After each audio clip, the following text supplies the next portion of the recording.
Hi, my name is Ralph Carbone, and I'm a docent here at the California Auto Museum. Today I'm standing in front of the EV1, which is manufactured by General Motors, and it was considered the first electric car in the modern era.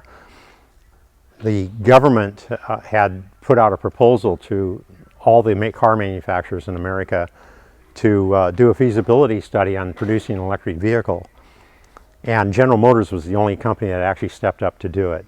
They ultimately manufactured around 1,200 of these cars, these vehicles.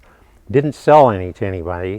What they did was they leased them to corporations across the United States and let all their employees drive them for about a 6-year period. All the employees loved these cars.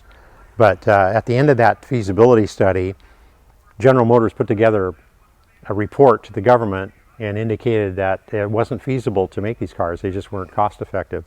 And it turned out they didn't tell the truth in that story. And a movie was subsequently made, Who Killed the Electric Car, as a result. But they ended up taking all those cars back and destroyed them all. They crushed them all, with only maybe a handful left. And we were fortunate enough to be one of them, to have one example here. The Smithsonian Institution has another one, but it's a rare thing to be able to see one of these in a car museum. So we're very fortunate to have it. And we've even got it complete with a charging station.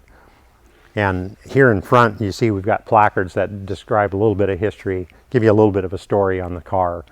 Like all our cars in the museum, we have similar placards and tell the stories. But we're interested in hearing your story and looking forward to seeing you here.